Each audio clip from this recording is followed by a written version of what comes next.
नमस्कार, स्वागत है आप सभी का हमारे इस खास प्रोग्राम में। साथ मैं हूं पुनीता सिंह। भारत रत्न श्री गोविंद बल्लभ पंत जी, जिन्होंने स्वतंत्रता सेनानी के रूप में अंग्रेजों से लोहा लिया और भारत समाज कल्याण के लिए हमेशा से वो आगे रहे। हिंदी और हिंदुस्तान में विकास के लिए उनका योगदान हमेशा हमेशा याद किया जाएगा। आज उनकी जयंती पर उन्हें हम इस प्रोग्राम के जरिए याद कर रहे हैं और आज उनकी जीवनी और उनके योगदान को और गहराई से जानेंगे। हमारे साथ स्टूडियो में तमाम मेहमान मौजूद हैं। सुरेंद्र सिंह पांगती जी, जो रिटायर अपर मुख्य सचिव हैं और उत्तराखंड के विकास के लिए हमेशा काम करते रहते हैं, अपनी आवाज़ उठाते रहते हैं। साथ ही डॉक्टर A.N. पुरोहित जी हमारे साथ स्टूडियो में मौजूद हैं। ये पूर्व कुलपति रहे हैं, साथ ही साथ फॉरेस्ट्री एंड बॉटनी के प्रोफेसर भी रहे हैं और पद्मश्री से इन्हें सम्मानित भी किया गया है। और एक और मेहमान हमारे साथ स्टूडियो में मौजूद हैं, योगेश जी, जो सीनियर जर्नलिस्ट हैं। इन तीनों से आज बातचीत करेंगे और पंत जी की जीवनी को और गहराई से जानने की कोशिश करेंगे। तो सबसे पहले आपसे जानना चाहेंगे पांगती जी, जिस तरीके से आज उनकी जयंती है, हम उनके योगदान को, उनके कार्य को याद कर रहे हैं, तो सबसे पहले शुरुआत आपसे ही करेंगे और उनकी जीवनी के बारे में गहराई से आपसे जानेंगे। मैं अल्मोड़े में पढ़ा हूँ, 6 साल अल्मोड़े में पढ़ा। और पंत जी की जो गांव है खूंट, वो सामने दिखता है वहाँ से। पहले उसमें सड़कें नहीं थी, अब सड़क बन गया है, वहाँ जाने का मौका मिला। और दुर्भाग्य से मैं जब अल्मोड़े में पढ़ता था तभी उनका स्वर्गवास हो गया था, तो उनके दर्शन नहीं कर पाया मैं जी। और मुझे इतना याद है कि उस समय जो हम पढ़ते थे, अखबारों में पढ़ते थे, आंदोलन की स्वतंत्रता संग्राम में उन्होंने जब लखनऊ में लाठी चार्ज हो रहा था तो नेहरू जी के ऊपर लाठी बरसाने की कोशिश हो रही थी। और पंत जी बहुत शरीर के बहुत लंबे चौड़े थे, तो उन्होंने पूरा उसको अपने अंदर ले गया और सारा लाठी जो उन पर पड़ता वो अपने सर पे ले लिया उन्होंने। तभी आपने देखा होगा वो उनका सर यूँ हिलता था बोलने में, हम तस्वीरों में देखते थे, लोग कहते थे हिलता, तो उसी वजह से। लेकिन उस चोट को भी कैसे उनने झेल लिया होगा, फिर भी उनके सर में लगने के बावजूद भी उनकी याददाश्त, उनके बहुत सारी, जब दिल्ली में अंतिम समय में वो बीमार थे तो हम पढ़ते थे अल्मोड़े में, तो उनके बारे में, उन दिनों ये टीवी वो नहीं थे, टेलीविज़न तो था ही नहीं, रेडियो भी बहुत कम लोगों के घर में हुआ करता था, हमारे घर में नहीं था जी। तो वहाँ लाला बाज़ार में पान की दुकान में रेडियो लगा था बहुत, शाम को 4 बजे से लेके 6 बजे, 6:30, 7 बजे तक उनके बारे में जो मेडिकल बुलेटिन आता था उसके सुनने के लिए सब इकट्ठे होते थे। एक मजमा लगा था, रात दर रोज़ सोचते थे आज क्या हो गया, क्या हो गया। कम से कम मैं समझता हूँ 5-6 दिन तक लगातार ये चला। तो वो संस्मरण है हमारे दिल में। तो उसके बाद फिर बाकी तो उनके सामने क्योंकि उनकी देहांत हो गया था, हमने उनके साथ कभी काम नहीं किया, करने का मौका नहीं मिला। बाद में लखनऊ में जब सचिवालय में जब मैं रहा तो उस समय पंत जी के बारे में बहुत सारे संस्मरण सुनने को मिले। वो सुन के बड़ा अच्छा लगता था। और उनकी बारे में बहुत सारे ऐसे संस्मरण हैं जो कि शायद बहुत कम लोगों को मालूम होगा। उनकी याददाश्त के बारे में, उनका जो एक अपना विवेक था उनका, जो जिस तरह से पेश करते थे, न केवल उत्तराखंड के लिए बल्कि पूरे उत्तर प्रदेश के लिए वो बहुत ही चिंतित रहते थे जी। और बाकी अनेक संस्मरण उनके और हैं, आप लोग भी बताएंगे। और जो उनके बारे में लखनऊ में एक बात बहुत प्रसिद्ध थी, जो कहते थे, हमको बताया जाता था कि उन दिनों 52 जिले थे, पूरे उत्तर प्रदेश में 52 जिले थे। तो वो 52 जिलों के बारे में डिटेल में मालूम था उनको, यहाँ तक कि उस जिले में उस समय जिलाधिकारी कौन है वो उनके नाम से पहचानते थे, उनका नाम से ही उनको पुकारते थे। वो डीएम साहब नहीं बोलते थे, जैसे मैं वहाँ हूँ तो मुझे बोलेंगे सुरेंद्र क्या हो रहा, इससे पहला नाम लेके हर एक जिलाधिकारी का।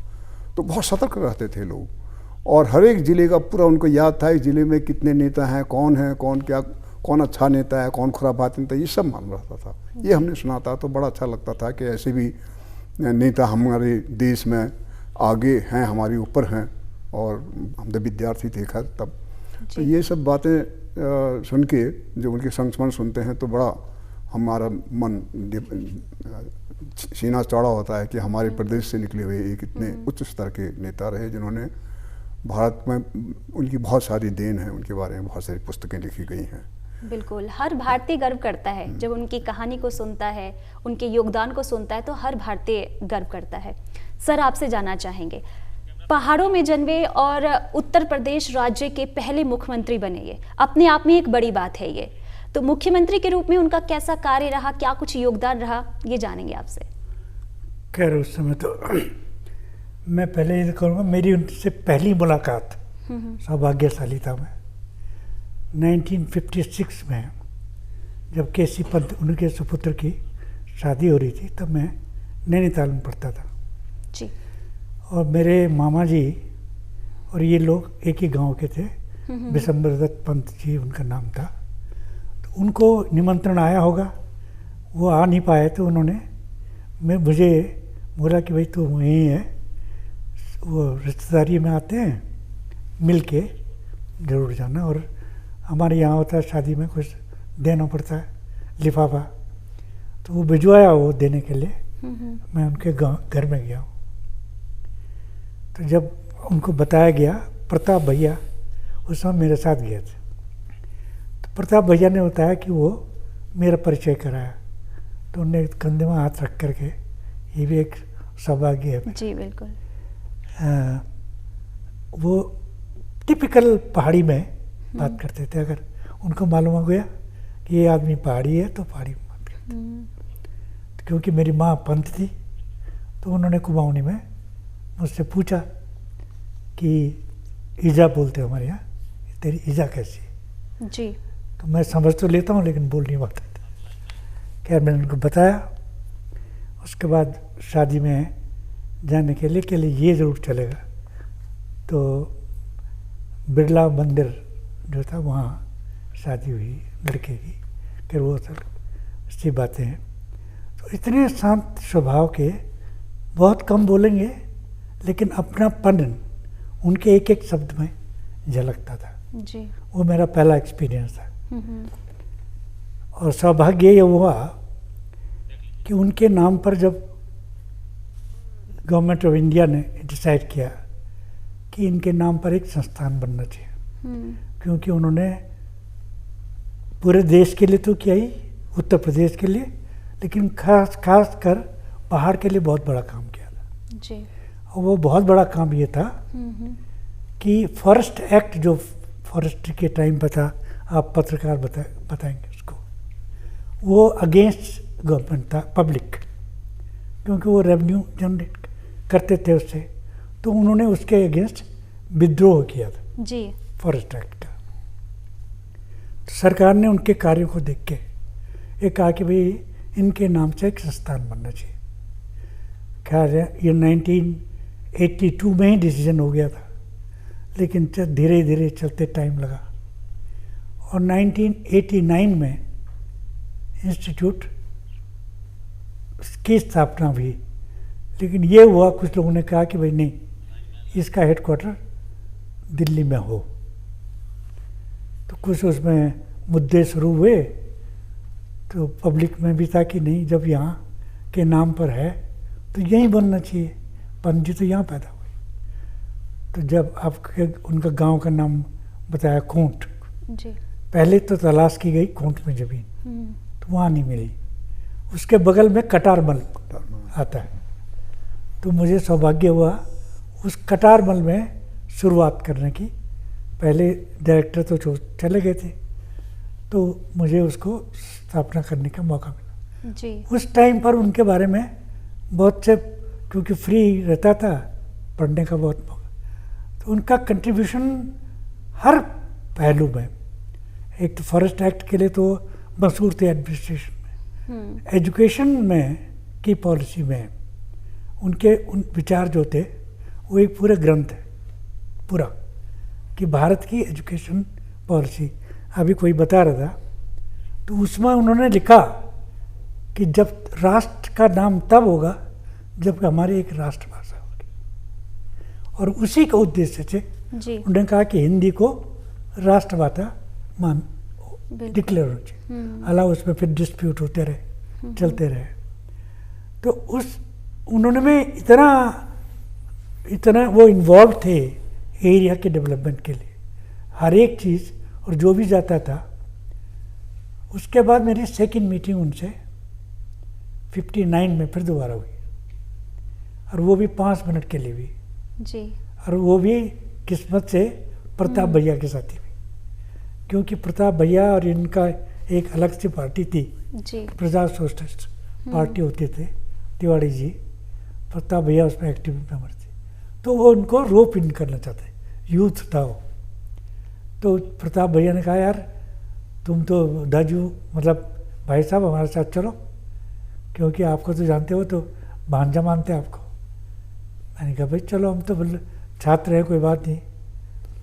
तो गए तो उन्होंने उनको समझाया, कुछ ब्रीफिंग की, मैं बैठा रहा, मेरी समझ में ज़्यादा नहीं, क्योंकि उसमें पॉलिटिक्स का तो कोई मान नहीं रखता था। लेकिन जिस तरह का बहुत धीमी आवाज़ में बोलते थे जी, और इतना स्वीट बोलते थे कि आदमी वैसे ही कन्विंस हो जाता था। बिल्कुल। तो ये मेरी तो याददाश्त इस तरह की है। तो काफी करीबी से आप उनको जानते हैं, और आपसे बेहतर कौन जान सकता है। हाँ, करीबी तो था, जी। अपने को किस्मत भाग्यशाली समझता हूँ कि मुलाकात हुई, उनके हाथ मेरे कंधे में रहे, और हो सकता है इसीलिए उनके नाम से जो इंस्टीट्यूट बना उसको मैं बना पाया इस साल। जी। योगेश जी, आपसे जानना चाहेंगे, स्वतंत्रता सेनानी वो रहे हैं, तो आज़ादी में उनका कितना योगदान रहा है? देखो, ये पहले एक हिस्ट्री अगर आप देखें तो जो हमारा फ्रीडम स्ट्रगल चल रहा था, जब वो वापस इलाहाबाद से वापस आए थे और रानीखेत में उन्होंने अपनी प्रैक्टिस शुरू करी, ये उस समय की बात है जब कोई लोग इलाहाबाद जाते थे लॉ करने और फिर वो वापस आते थे। तो आप समझ सकते हैं कि गोविंद वल्लभ पंत का जो विचार था, जो उनका वो आउटलुक जो थी उनकी, वो कितनी डिफरेंट थी कि उस वक्त वो वहाँ रानीखेत में आए, उन्होंने रानीखेत में वकालत करी। काशीपुर में उन्होंने पहले एक अपना केस लड़ा जिसमें उसे 5 रुपये मिले उन्हें, खुशीलाल ऐसे कुछ नाम था, मुझे बड़ा फेमस केस था वो जी। उसके बाद जब भारत छोड़ो आंदोलन का कॉल करा गांधी जी ने, तो वो एकदम स्वतंत्रता की लड़ाई में कूद पड़े। वो एक बहुत प्रखर वक्ता थे, और जितना मेरा मानना है उस समय बहुत कम लोग थे जो उत्तराखंड या यूपी के इस पर्टिकुलर सेक्शन में जो इतने ज़्यादा टॉल लॉयर बैकग्राउंड के लीडर थे। सबसे बड़ी बात जो है वो ये, जो एक कई लोग मैं पॉइंट आउट करता हूँ कई जगह, वो ये कि 47 से पहले वो एक इकलौते सीएम थे उत्तर प्रदेश जैसी जगह के, प्रीमियर बोलते थे उस वक्त तो अंग्रेजों के ज़माने में, जो आज़ादी के बाद 47 के बाद उसको फिर दोबारा वो सीएम बने उत्तर प्रदेश के, पूरे यूनाइटेड प्रोविंस के जैसा कि बोला जाता था। तो आप समझ सकते हैं कि वो कितने पॉपुलर रहे होंगे as a leader, as a partyman, और उनका कंट्रीब्यूशन कितना रहा होगा। बहुत कम लीडर हुए हैं जो ब्रिटिश टाइम में भी रहे हैं, आज़ादी से पहले और आज़ादी के बाद भी वो रहे हैं जी। और एक चीज़ जो उनके व्यक्तित्व के बारे में जितना मैंने समझा, जितना मैंने पढ़ा है जी।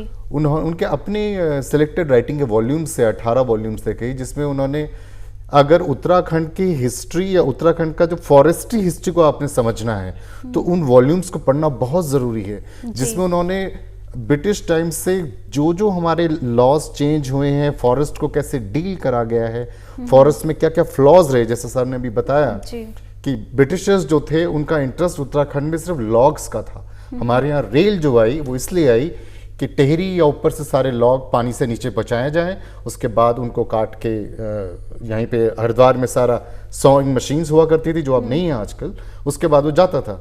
तो गोविंद वल्लभ पंत जी जो थे उनका बहुत ये रेजिस्टेंस था इस बात के लिए, और उन्होंने अपनी राइट, और उनको जो हिमालय से जो टच रहा, उनका फॉरेस्ट्री से जो टच रहा, उन्हें जो हिमालय वीर बोला जाता है, उनका एक ये भी उनका एक मॉनिकर है। तो ये जो चीज़ है ये बहुत कम हमारे उत्तराखंड के लीडर्स में रही है आज़ादी से पहले, जिनका इतना इन्फ्लुएंस था। और एक जो बात जो मुझे, जो जितने भी आप नेशनल आर्काइव्स या पुरानी आप लेटर्स पढ़िए तो आपको पता चलेगा कि नेहरू की वो फर्स्ट चॉइस कैसे बने होम मिनिस्टर की, ये उत्तराखंड के लिए एज ए उत्तराखंडी मेरे लिए बहुत गर्व की बात है कि एक आदमी जो सीएम रहा उत्तर प्रदेश का, उसको जब पटेल जी का देहांत हुआ उसके बाद नेहरू की फर्स्ट चॉइस थे। तो ये जानने के लिए जब मैंने अपनी शोध शुरू करा तो पता चला कि जो पटेल जी के और जो गोविंद बल्लभ पंत के सीएम की तरफ जो लेटर्स हैं, आप उनको अगर आप पढ़ें तो आपको लगेगा कि वो जब सीएम थे उत्तर प्रदेश के तो उस वक्त कितने एडवाइजेस वो पटेल जी को करते थे। और आप सोचिए जरा 47 में जब पार्टीशन हो चुका है, मुझे अभी एक चिट्ठी का बड़ा एकदम अभी याद आता है जो उन्होंने लगभग अक्टूबर 47 में लिखी, जिसमें उन्होंने अपने कंसर्न्स बताए पटेल जी को कि रामपुर नवाब का ये प्रॉब्लम चल रही है, भरतपुर की ये चल रही है, और उस वक्त यहाँ देहरादून में राइट्स हुए थे, उसका क्या करना है। और वो फिर रिस्पॉन्ड जो कर रहे हैं वो कह रहे हैं, वो बोलते थे पंडित जी आप जैसा कह रहे हैं इसको हम ऐसा ऐसा करते हैं। उसके बाद आपको ये लगेगा कि 47 में जो रीऑर्गेनाइजेशन हुआ होगा पार्टीशन का, उसमें वो कोई एक छोटा काम नहीं रहा होगा, वो एक बहुत बड़ी एकेडमिक, बहुत बड़ी गवर्नेंस एक्सरसाइज थी जिसको इतना सक्सेसफुली उन्होंने एग्जीक्यूट करा, जिसकी वजह से उन्हें होम मिनिस्टर बाद में मेरी समझ है बनाया गया, क्योंकि होम मिनिस्टर बनने के बाद भी उन्होंने जो रीऑर्गेनाइजेशन ऑफ स्टेट था वो बहुत बड़ा कंट्रीब्यूशन था जो कि कम लोग जानते हैं। हिंदी को पूरा नेशनल लेवल में लाने का ये भी एक उनका बहुत बड़ा एजेंडा था। जो उन्होंने पंचायत फॉरेस्ट के लिए जो काम करा है, ये वन गुजरों के लिए जो काम करा है, ये बहुत बड़ा उनका कंट्रीब्यूशन था जी। और आज हम मतलब ये बड़ा सौभाग्य की बात है, मैं खुद अल्मोड़ा से हूँ और आज मुझे ये मौका मिल रहा है इस बारे में बात करने का। और बहुत कम ऐसे लीडर हुए हैं हमारे उत्तराखंड में जिनका इतना व्यापक अनुभव रहा हो गवर्नेंस लेवल का। जी सर, आपसे जानना चाहेंगे क्योंकि आप काफ़ी करीब से उनको जानते थे। वकालत उन्होंने किया और फिर महान राजनेता बने, तो सवाल ये है कि आखिर उन्हें पॉलिटिक्स में कैसे दिलचस्पी आई, कैसे वो राजनेता बने? वो तो कहाँ से उनको प्रेरणा मिली इस चीज़ को? वो टाइम पीरियड ऐसा था कि जितने भी बुद्धिजीवी थे उनमें देशभक्ति की भावना बढ़ गई थी, एंटी इम्पीरियलिज्म जी, अंग्रेजों के अगेंस्ट। तो जो भी टॉप के उस समय इंटेलेक्चुअल थे वो सबके सब उसमें राजनीति में जाने में, कुछ तो ऐसे थे जिनको ब्रिटिश वहाँ इंग्लैंड जाके ट्रेनिंग मिली थी, बिल्कुल ICS वगैरह बने, उनमें भी बहुत से हुए।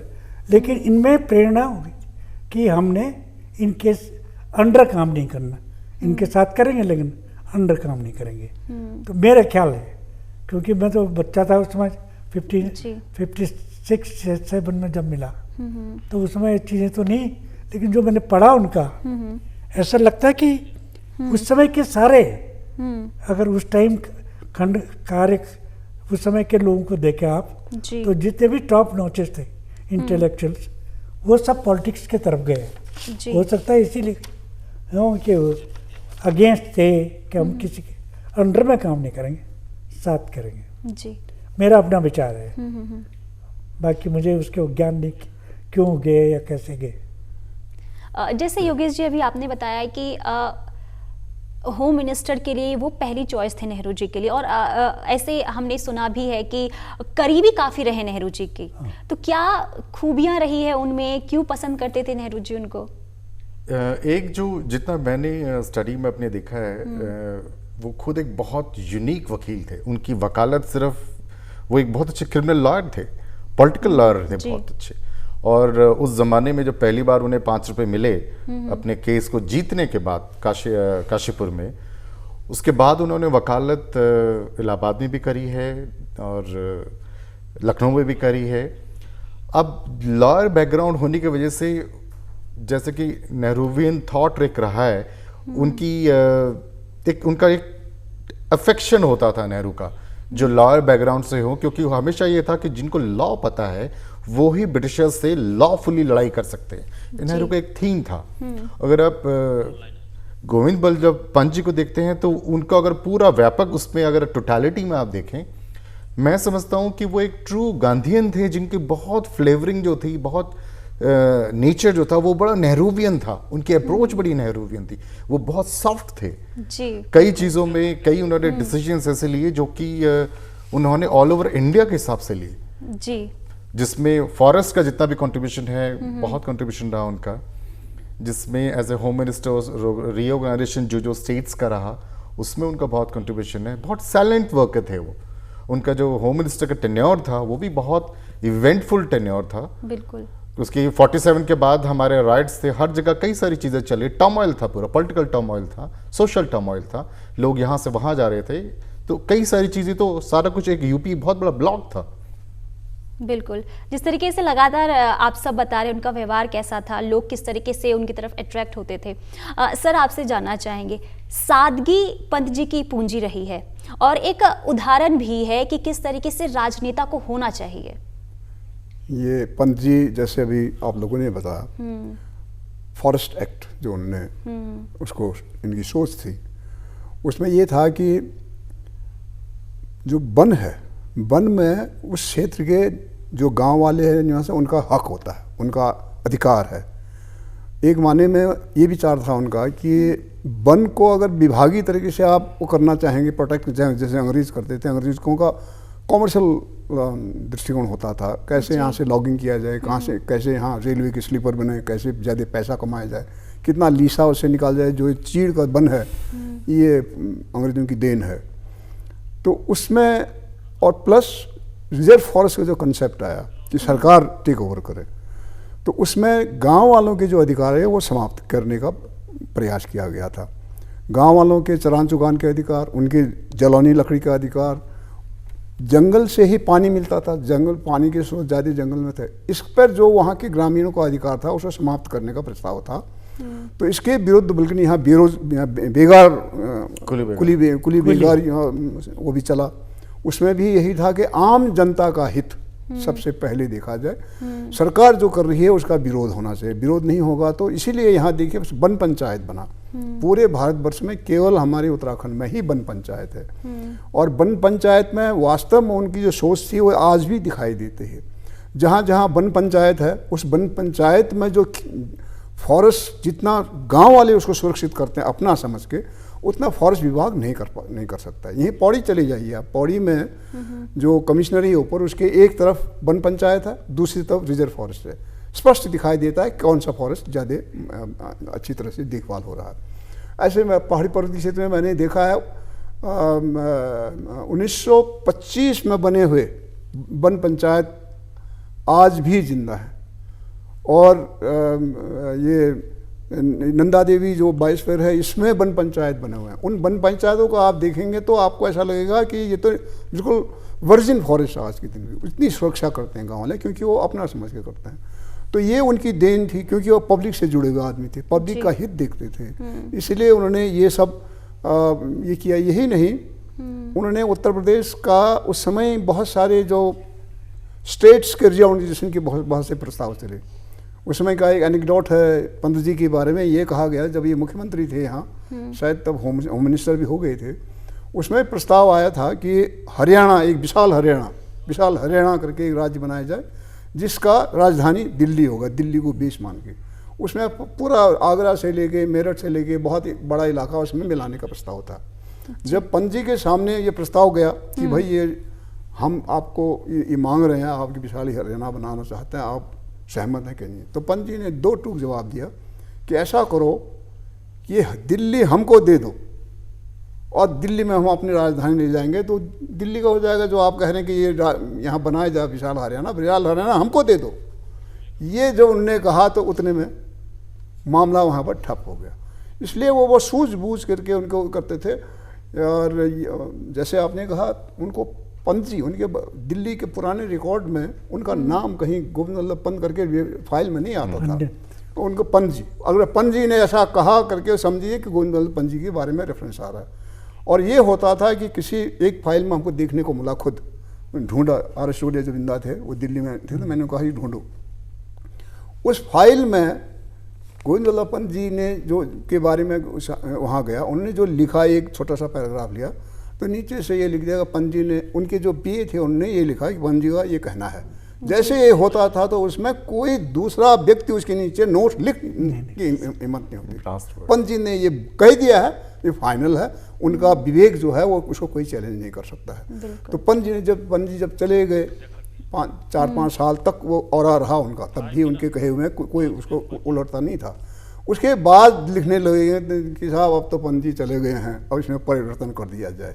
तो कुछ परिवर्तन बाद में हुए। तो ये उनका एक था, एक तो पकड़ थी उनकी, जानकारी थी उनको उस विशेष में। अगर कोई उनसे तर्क वितर्क करना चाहे, जैसे मैं कह रहा हूँ विशाल हरियाणा, उनका विशाल हरियाणा क्यों बना रहा हो, उत्तर प्रदेश में मिला दो इसको, हो गया विशाल हरियाणा हो गया, हम इसको विशाल हरियाणा ही कहेंगे।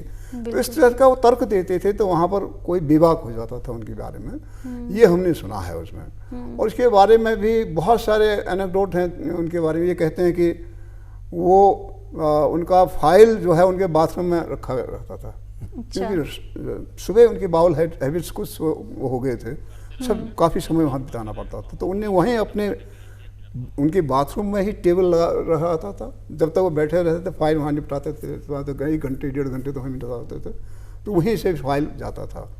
तो एक किस्सा मुझे याद है, कहते हैं कि एक बार एक बरेली के किसी उनके परिचित होंगे पहले कोई, उनके घर में एक शादी थी जी, तो वो मुख्यमंत्री थे उसमें, तो उनको कहा कि साहब वहाँ हमारे इसमें आना। आपने कहा अरे क्यों नहीं आएंगे, आप तो हमारे साथ पुराने हैं वगैरह। वो दिन भर काम करते रहे एक किस्म से याद ही नहीं रहा उनको।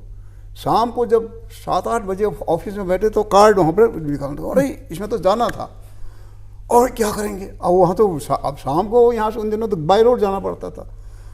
तो उन्होंने टेलीफोन किया, किसी तरह से टेलीफोन किया, भाई मैं गलती होगी, मैं ये कार्ड यहाँ रह गया, मैंने देखवाया, मैं आ रहा हूँ। तो कहते हैं कि रात 8-9 बजे अपना पूरा काम निपटा के गाड़ी में बैठ के सीधे बरेली गए, और कहते हैं सुबह 5-6 बजे वहाँ पहुँचे, तब उन्होंने शादी में शामिल हुए। तब तक वो खड़े थे वहाँ। तो इतने वो थे जिससे एक कमिट कर दिया तो वो जाना ही जाना है, चाहे रात हो जाए कुछ है, वहाँ जाते थे। इस तरह की बहुत सारे एनेक्डोट उनके बारे में हमने सुना है उसमें। और उनके जो दिल्ली जाने का जो है, मैं समझता हूँ ये था पंचायती वन पंचायत का जो काम किया था हमने, उसका एप्रिसिएशन हुआ, इसलिए यहाँ उत्तर प्रदेश में ही केवल वन पंचायत, प्लेन्स में नहीं है वन पंचायत, उत्तरी क्षेत्र में ही। खैर प्लेन्स में बनी नहीं है तो वन पंचायत कहाँ से होगा।